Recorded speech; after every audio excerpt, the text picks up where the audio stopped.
오늘의 주요 뉴스입니다. 삼성전자가 실적 부진에 특허 침해 소송 패소까지 악재가 이어지고 있습니다. 시장에서 메모리 반도체 감산 조치에 주가가 반등할 수 있다는 분석이 나옵니다. 현대모비스가 자동차 네 바퀴가 따로 움직이는 미래 모빌리티 기술 개발에 성공했습니다. 어떤 길이든 편리한 운전이 가능해질 전망입니다. 애플페이가 국내에 도입된 지 한 달이 지난 가운데 애플페이와 연동 가능한 카드사 회원 수와 결제 가능한 가맹점이 빠르게 늘고 있습니다. 디지털 시대에 소외되고 있는 제조업을 살려야 한다는 목소리가 커지고 있습니다. 센 라이브 포럼에서 해법은 뭔지 짚어보겠습니다.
시청자 여러분 안녕하십니까? 센 경제 라이브를 시작합니다. 삼성전자가 삼중고에 시달리고 있습니다. 전방 산업 악화로 실적 부진이 불가피한 가운데 특허 침해 소송에서 패소하며 수천억 원까지 물어줄 위기에 처했습니다. 여기에 미중 갈등 눈치까지 봐야 하는 상황인데요. 그렇다면 삼성전자의 주가 전망은 어떨지 김혜영 기자가 보도합니다. 삼성전자의 실적 악화 먹구름이 더 짙어지는 분위기입니다. 오는 27일 확정 실적을 발표하는 삼성전자. 1분기 6천억 원대 영업이익이 추정됩니다. 1분기 반도체 부문에서만 4조 원대 적자가 예상되지만 휴대폰 등 타 사업부가 이를 상쇄할 것으로 분석됩니다.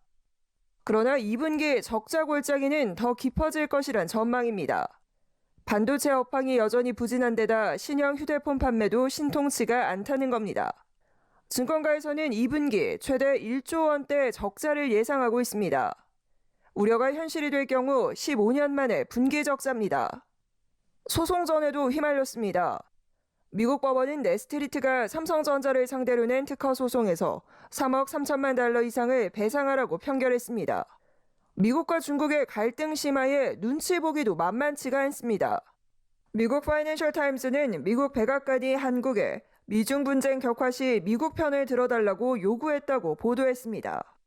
중국이 미국의 메모리 반도체 업체인 마이크론을 제재하는 상황이 발생할 경우 중국이 모자라는 메모리 반도체를 한국의 삼성전자와 하이닉스를 통해 더 수입하려 할 텐데 이 경우 더 수출하지는 말라는 겁니다.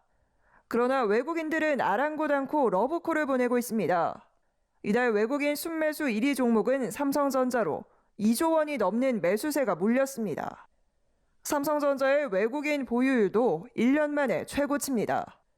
이 가운데 증권가에서는 실적 부진은 이미 예상한 악재로 오히려 메모리 반도체 감산 조치와 맞물려 2분기 바닥을 찍은 실적이 주가 반등 신호로 읽힐 수 있다는 분석을 내놓고 있습니다. 서울경제TV 김혜영입니다. 운전하다 막다른 길을 만났을 때 차를 돌려 빠져나오기 힘들죠. 이 좁은 주차장에서 직각으로 차를 댈 수 있다면 얼마나 수월할까요? 이 현대모비스가 선보인 미래 모빌리티 기술이라면 문제없을 전망입니다. 박세아 기자입니다. 막다른 길에서 자동차 바퀴가 각기 다른 각도로 움직이더니 제자리에서 180도 회전합니다. 일명 제로턴 기술로 막다른 길을 만나더라도 손쉽게 전진 주행이 가능합니다. 현대모비스가 개발한 이코너 시스템을 장착한 아이오닉5 실차의 일반 도로 주행 영상입니다. 이코너 시스템이 장착된 차량은 제로턴 외에도 바퀴 각도 조절만으로 손쉽게 좁은 공간에 평행 주차가 가능한 크랩 주행을 선보였습니다. 45도 각도로 비스듬하게 달리는 사선 주행을 통해 부드럽게 앞차를 추월하는 것도 가능합니다. 피보터는 운전자가 지정한 위치를 중심으로 원하는 각도만큼 차량을 자유롭게 회전하는 기술로 전후진을 반복할 필요가 없습니다. 현대모비스가 개발한 이코너 시스템은 구동 모터와 조향 기능, 브레이크 시스템을 통합해 각 바퀴에 탑재한 기술로 전동화 자율주행과 연계한 미래 운송 모빌리티의 활용도가 높을 것으로 기대됩니다.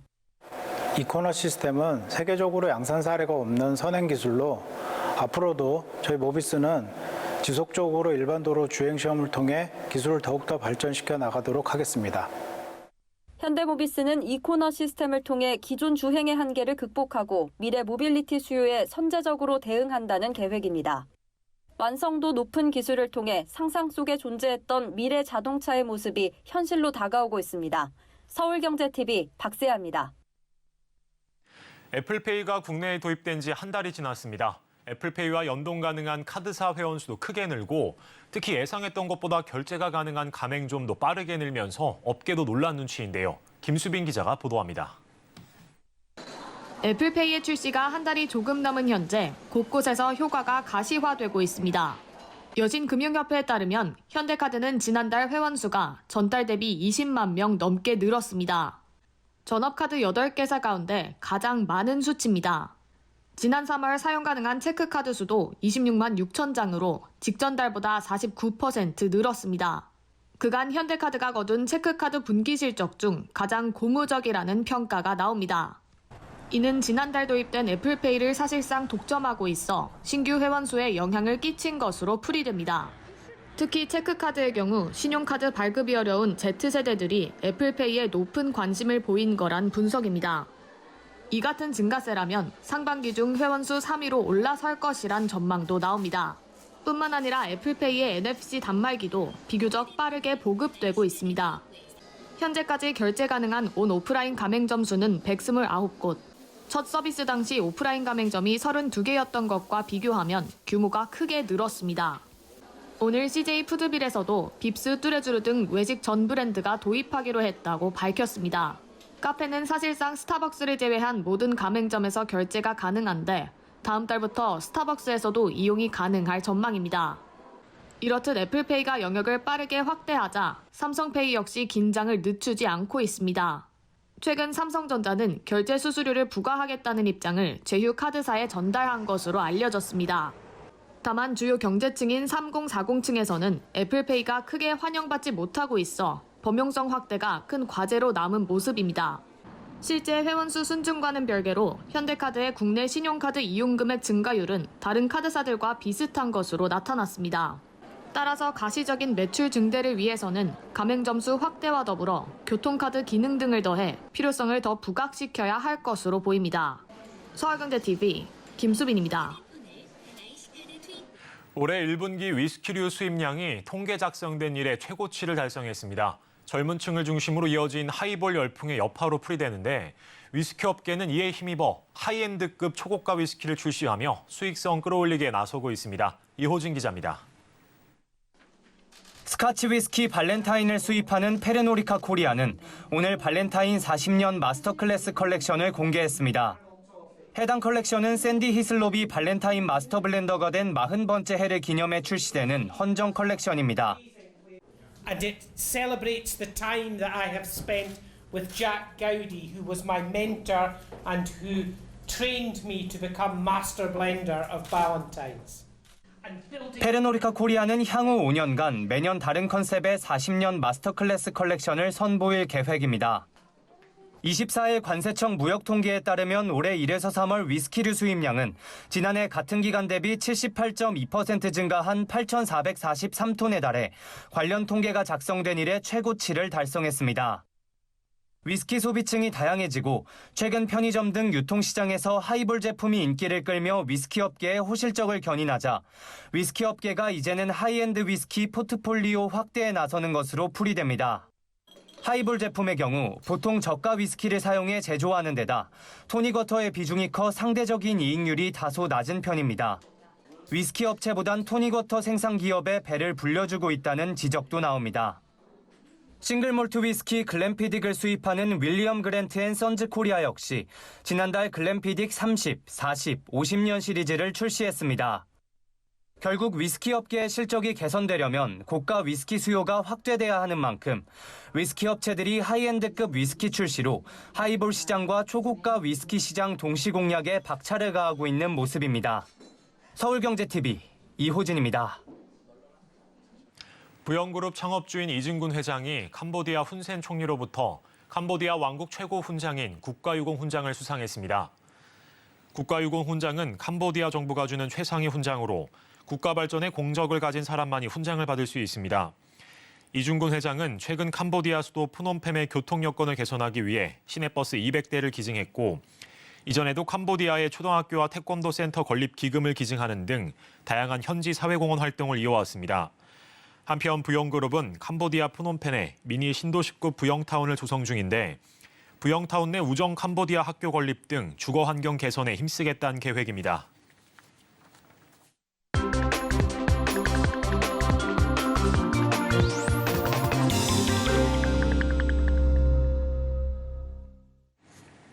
서정덕의 JD모건 보도본부 증권부 서정덕 기자와 함께하겠습니다. 안녕하십니까? 예, 안녕하십니까? 예, 오늘도 숫자 준비하셨다고 하는데요. 예. 숫자부터 보고 가시죠. 네, 384, 11, 41 이렇게 나오는데요. 아마 이영택 앵커는 제가 한 10일 정도 고를 거라고 생각할 것 같은데요. 네, 맞습니다. 10일 정도면 마지못해서 대답하시는 것 같은데 아니, 40을 골랐습니다. 40 골라주셨습니다. 40 그러면 어떤 의미일까요? 40이요. 일단 하얀 석유라고 들어보셨죠? 요즘에 전기차의 주요 소재로 쓰이는 리튬에 관련된 이야기인데요. 예. 중남미 쪽에 주로 매장량이 집중돼 있는 것으로 알려지고 있습니다. 최근에 리튬의 중요성이 부각이 되면서 리튬을 보유한 국가들이 속속 리튬의 국유화를 선언하고 나섰습니다. 자, 얼마 전에는 리튬 매장량 40%에 달하는 칠레가 국유화를 선언했다는 소식이 들어와서 오늘은 숫자 40을 들고 와봤습니다. 네, 그 얼마 전에는 멕시코가 국유화를 선언했다는 예. 소식은 들었었는데 이번에는 그럼 칠레인가요? 그렇습니다. 얼마 전에 멕시코 지난 2월이었죠. 멕시코가 예. 국유화를 선언했고요. 볼리비아 같은 경우에는 지난 2008년에 이미 리튬을 국유화했습니다. 그리고 말씀해 주신 대로 이번엔 칠레가 국유화를 선언한 건데요. 네. 지난 21일 앞으로 국영 리튬 회사를 포함한 민관 합작 사업 방식으로만 리튬 신규 개발을 허용할 것이다 이렇게 발표를 한 건데요. 리튬은 잘 알고 계시겠지만 전기차, 배터리 등을 제조하는데 없어서는 안 되는 필수 원자재입니다. 문제는 칠레가 리튬 매장량이 굉장히 크다는 데 있습니다. 미국 지질조사국에 따르면 전 세계 리튬 매장량이 오늘 숫자가 40이었죠. 40%가량이 칠레에 매장이 되어 있는 것으로 나타나고요. 920만 톤입니다. 그러다 보니까 현재 리튬 개발은 자본력, 기술력 등의 문제로 칠레 같은 경우에 직접 하지 못하고요. 미국 엘버말, 중국 텐치 리튬 등의 외국 광물 회사가 주도를 하고 있지만 그 매장량만큼은 엄청난 상황입니다. 자, 이번 국유화 발표로 그래서 지난 금요일에 엘버말, SQM 등의 나스닥 상장 기업들의 주가가 급락하기도 했었습니다. 자, 가브리엘 보리치 칠레 대통령은 지난해 취임하자마자 리튬 등의 자원 개발 주도권을 외국 회사로부터 찾아오려고 시도한 바가 있었는데요. 이날 칠레 정부의 발표는 보리치 대통령의 이 같은 구상이 좀 구체화된 것이다. 이렇게 평가가 되고 있습니다. 네, 그러면 실제로 실현 가능성은 높을까요? 이게 국유화를 딱 시킨다고 되는 건지 궁금한데요. 그렇죠. 이게 상식적으로 될 수 있는 것인가 이런 부분도 궁금하실 텐데 네. 결론적으로 보면 가능하긴 합니다. 다만 칠레의 국유화와 관련해서는 아직까지는 좀 물음표가 붙고 있는 상황인 건데요. 일단 이번 국유화는 완전 국유화는 아닌 상황인 것으로 파악이 됩니다. 국역 리튬 업체의 민간 투자자도 참여할 수 있는 건데요. 즉 리튬 탐사나 생산의 민간 기업들의 지분 참여의 길을 열어놓은 셈인 겁니다. 이러한 부분 국유화가 알고 보니까 칠레 내 그 연정에 좌파와 우파 간의 이런 다툼에서 나타난 것이다. 이런 얘기들이 있는데요. 연정 내에서 강경 좌파는 완전한 리튬의 국유화를 요구를 하고 있습니다. 또 이제 시장주의자로 꼽히는 실용파들은 반대하고 있는 상황이고요. 국유화 계획이 선언되긴 했는데 이게 또 의회의 동의를 거쳐야 되는 거 아니겠습니까? 그러다 보니까 현실적으로 걸림돌이 있다라는 평가가 나오고 있는 거고요. 무엇보다도 그렇다면은 보리치 대통령이 속한 의회에서 다수당이 아닌 겁니다. 속한 당이 다수당이 아니라는 거예요. 세제 개혁안 역시 의회에서 통과되지 못한 적도 있고요. 그래서 올 하반기에 이게 의회 협상에 나서게 되면 지금의 국유화 계획이 대폭 손질이 될 수 있다. 이런 전망도 나오고 있는 겁니다. 네, 그래도 리튬 부국들의 이 국유화 움직임에 향후 공급망에 문제가 될 수도 있지 않습니까? 그렇죠. 결론적으로 보면은 이게 국유화가 완전 국유화냐 아니냐 이걸 떠나서 공급망 자체에 대해서는 좀 혼란이 올 수 있고 지금 불확실성이 커질 수 있다는 건데요. 네. 향후에 리튬 수급이 국가에 따라 혹은 기업에 따라 어려움의 정도를 다르게 만들 수 있고요. 공급망의 문제를 야기할 수 있다는 겁니다. 이러한 우려를 반영하던 지난 금요일에 해당 발표가 난 뒤에 탄산 리튬 선물 가격이 실 1% 정도 장중에 반등하는 등의 변동성을 키우기도 했고요. 일단은 리튬에 대한 중요성이 지금 부각이 되고 있는 상황입니다. 그리고 중남미 국가들은 통제에 들어가고 있는 상황인 거잖아요. 이 경우에 리튬 확보를 위한 공급망 확보 어려워질 수 있겠죠. 이에 가격 변동성이 커지게 되고요. 전기차 배터리 업체들은 또 이걸 구하는데 어려움을 겪게 될 수 있고 또 어려움에 처하면 수익성, 원자재 확보에 또 다른 애로사항에 직면할 수 있다는 겁니다. 그래서 리튬을 얼마나 사전에 잘 확보를 했느냐 그리고 향후에 잘 확보를 할 수 있느냐 공급망을 잘 꾸려나갈 수 있느냐에 따라 희비가 엇갈릴 수 있다는 이야기가 나오고요. 그러다 보니까 중남미 국가가 아니라 채굴 기업에 굉장히 친화적으로 알려져 있는 호주 등의 국가로 눈을 돌리는 일이 늘어날 것이다. 이런 전망에 힘이 실리고 있는 그렇겠네요. 상황입니다. 네. 그리고 옥석 가리기도 지금 좀 필요한 상황인데요. 사실 공급망 확보가 절실한 상황이기 때문에 기업들의 우려 속에서도 발빠르게 지금 움직임이 좀 나오고 있는 상황이거든요. 네. 포스코홀딩스는 아르헨티나 리튬 염호, 호주 필바라의 광석 리튬 감산 지분을 인수해서 안정적인 리튬 원료 공급처를 확보했다는 평가를 받고 있고요. LG화학도 지금 미국의 리튬 회사입니다. 광산 업체죠. 피드몬트 리튬의 지분 5.7%를 확보를 했고요.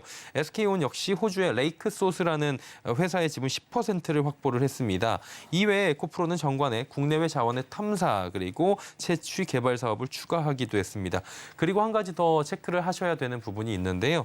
2030년에는 전체 리튬의 9%가량이 이제 리사이클링 즉 폐배터리를 통해서 지금 공급받을 수 있다는 전망이 나오는 만큼 폐배터리들 업체들 역시 더 많은 리튬 확보를 위해 기술력을 높이고 있다. 이 부분도 체크해 두시는 게 좋을 것 같습니다. 네, 오늘은 중남미 국가의 리튬 국유화 이슈에 대해서 짚어봤습니다. 보도본부 증권부 서정덕 기자와 함께했습니다. 오늘 말씀 고맙습니다.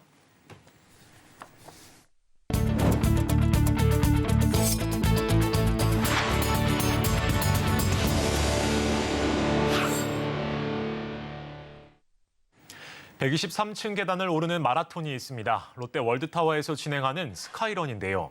마스크 없이 4년 만에 진행된 만큼 역대 최대 규모로 열렸습니다. 하늘로 향하는 마라톤 스카이런을 서지은 기자가 직접 체험해봤습니다. 지난 주말 서울 송파구 롯데월드타워에서 2023 스카이런이 열렸습니다.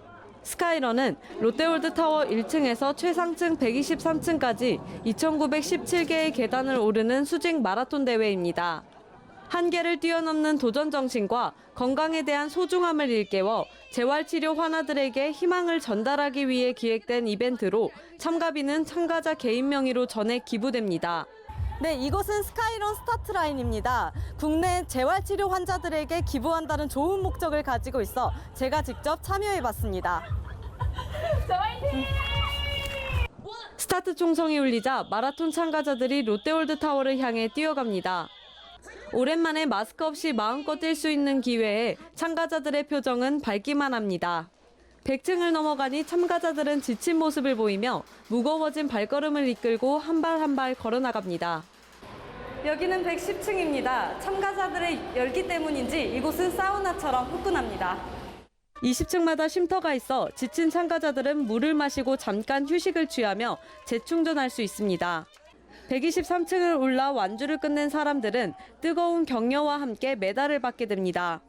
이번 스카이런 결승선에 가장 먼저 들어온 노현우 씨는 더 좋은 기록을 남기기 위해 내년에도 참가할 의사를 밝혔습니다. 첫 번째로 출발해서 당연히 첫 번째로 들어온 것 같은데 다음에는 좀 준비를 열심히 해서 첫 번째 진짜 기록이 좋은 사람이 될 수 있게 한번 노력해 보겠습니다. 올해 스카이런에는 코로나 기간 억눌러왔던 스포츠 활동에 대한 욕구를 분출하기 위해 지난 2017년 이 대회가 시작된 이후 가장 많은 참가자가 몰렸습니다. 네, 올해는 4년 만에 노 마스크 대회로 진행을 하게 되었고요. 작년 약 800분이 대면 마라톤에 참가해 주셨는데 올해는 2,000명으로 최대 규모로 기획을 하게 되었습니다. 한편 이번 대회는 기념사진 촬영을 위한 포토존과 이색 게임, 또 롯데월드타워 광장에 설치된 대형 벨리공까지 대회 참가자를 비롯한 시민들에게 다양한 볼거리를 제공했습니다. 서울경제TV 서지은입니다. 디지털 시대에서 소외되고 있는 제조업을 일으켜 세워야 한다는 목소리가 커지고 있습니다. 오늘 진행된 센 라이브 포럼에서는 제조업의 낡은 이미지를 벗고 스마트 산업으로 육성해야 한다는 제안이 나왔는데요. 성나균 기자입니다. 무너져가는 제조업을 다시 살리기 위해 디지털 전환, AI 기술 접목 등 스마트 산업으로의 진화가 필요하다는 지적이 나왔습니다. 오늘 서울경제TV가 개최한 센 라이브 포럼에서는 김대종 세종대 경영학부 교수, 석병훈 이화여대 경제학과 교수, 황세훈 자본시장연구원 선임연구위원이 나와 제조업을 되살리기 위한 방안을 모색했습니다. 우선 석병훈 교수는 우리 제조업에 대해 2020년 유엔에서 발표한 세계 제조업 경쟁력 지수에 따르면 우리나라의 제조업 경쟁력은 세계 5위 수준이라며 하지만 취업자 중에서 제조업 종사자가 차지하는 비율은 감소하고 있다고 설명했습니다. 1990년대 같은 경우는 약 30% 정도였는데 근데 가장 최근인 2021년 같은 경우는 이것이 16%까지 떨어졌습니다. 이런 식으로 제조업의 경쟁력은 상승하지만 뭔가 원가 절감 이런 것 때문에 생산 설비를 해외로 이전하는 것이 늘어남에 따라서 국내 황세훈 선임연구위원은 과거 몇 년간 활발히 창업이 일어났던 분야는 바이오, ICT, 2차 전지라며 제조업에서는 창업보다는 이미 자리 잡고 있는 기업들이 새로운 생산 방식이나 기술을 접목함으로써 생산성을 향상시키는 것이 더 효율적이라고 진단했습니다. 특히 제조 벤처가 나타나고 있느냐를 평가하기보다는 제조 기업들의 전반적인 생산성 향상이 일어나고 있느냐가 더 중요하다며 제조업을 영위하는 기존 기업들이 AI, 자동화 등 새로운 생산 시스템을 적극적으로 받아들일 수 있는 환경을 갖추고 제도적 지원을 해야 한다고 조언했습니다. 김대종 교수는 디지털 전환이 확산하고 있는 현 시점에서 제조 기술에도 금융권의 지원이 절실하다며 민간 주도의 생태계 구축이 필요하고 그 중심에 금융 지원이 있어야 한다고 강조했습니다. 이어 각종 AI 지원 사업이 늘고 있지만 형식적인 부분이 많다며 금융권 주도의 연구가 필요하고 미래형 AI 공장을 위해서라도 정부가 주도해 세제 혜택을 줘야 한다고 제안했습니다. 전문가들은 이 밖에도 법인세 감면, 규제 개선, 수출 시장 다변화, 보조금 지급 등 다양한 지원을 통해 제조업을 다시 일으켜 세워야 한다고 입을 모았습니다. 서울경제TV 성나균입니다. 지구촌 청소년들이 한자리에 모이는 새만금 잼버리는 안전하고 건강한 잼버리 환경을 만드는 것을 목표로 하고 있습니다. 12일간 야영 활동을 성공적으로 진행할 수 있도록 정부와 조직위가 한몸이 돼 채비에 만전을 기하고 있는데요. 신홍관 기자가 미리 둘러봤습니다. 전북 부안군 인구만큼의 세계 청소년들이 한자리에서 야영하는 것만으로도 경이적인 일입니다. 특히 코로나19 이후 최대 규모의 세계인들이 모이는 첫 국제 행사라는 점에서 그 이유는 분명해집니다. 그만큼 정부와 조직위, 전라북도, 부안군의 유기적인 역할이 관건입니다. 이제 새만금 세계 잼버리라는 무대를 통해 전 세계의 청소년들과 함께 꿈과 희망을 마음껏 펼쳐 보일 것입니다. 대한민국의 모든 청소년들을 비롯해 전 세계의 청소년들이 안전하고 즐겁게 즐기며 대한민국 새만금 잼버리에서 함께한 10일간의 기억이 값진 경험으로 남을 수 있도록 조직위도 안전을 가장 중요시하고 불의의 사고에 대비한 대책을 마련하고 있습니다. 자연재난이나 사회적 재난을 비롯해서 각종 안전사고를 사전에 예측을 해서 분야별, 유형별로 안전대책을 수립하고 있습니다. 그 무엇보다도 폭염이나 폭우, 강풍에 대한 피해가 없도록 그리고 다중이 밀집되는 상황에서 인파사고 없도록 관계기관과 스카우트 손님 맞이는 잼버리 개막 나흘 전인 7월 28일 참가자들이 입국하는 인천공항부터 본격 시작됩니다. 새만금 잼버리전까지 4시간가량을 대형 버스로 이동합니다. 참가자의 보건을 위해 전문 치료 의료시설인 잼버리 병원과 클리닉을 운영합니다. 각 활동 장소에 응급 의료소와 응급 상황에 대비한 페트롤 구급차도 운영합니다. 무더운 여름 12일간 야영 생활은 무엇보다도 영양 공급이 중요한 요소입니다. 영지에서 식자재를 보급받아 조리하고 세계 식문화를 반영한 메뉴도 제공됩니다. 잼버리장의 푸드코트 역할을 하게 될 각국의 카페, 레스토랑 등은 최대 이벤트 장소가 될 것으로 보입니다. K컬처의 중심 전라북도도 안전 속에서 추억을 만들 수 있는 기회를 제공한다는 전략입니다. 전라북도와 대한민국을 체험할 수 있는 다양한 프로그램들을 준비하고 있다는 말씀드리고, 특히 K컬처의 본류인 전북이 새만금 잼버리에 참석하는 많은 청소년들의 머릿속에 좋은 추억으로 자리 잡을 수 있도록 많은 경험들을 남기도록 노력하겠습니다. 광활한 야영장과 다양한 프로그램 활동장을 마련한 부안군도 바삐 움직이기는 마찬가지입니다. 직소천은 수려한 자연 경관 속에서 한여름 무더위를 시원하게 날려줄 수 있는 수상 과정 활동장으로 조성하고 있으며, 부안 영상 테마파크는 세계 청소년들이 한국의 문화를 체험할 수 있는 전통 문화 체험장으로 준비 중에 있습니다. 공동조직위원장인 김현숙 여성가족부 장관은 나라안파크의 일반인들에게도 일일 방문 프로그램에 참가해달라는 권유를 빼놓지 않았습니다. 부안 새만금 영지를 방문하시어 자녀들과 함께 즐거운 시간을 보내시길 바랍니다. 이번 여름에는 부안 새만금 잼버리에서 일일 스카우트 대원이 되어 보시길 권해드립니다. 많이 놀러오세요. 서울경제TV 호남 신웅관입니다. 이상으로 센 경제 라이브를 마치겠습니다. 시청해주신 여러분 고맙습니다.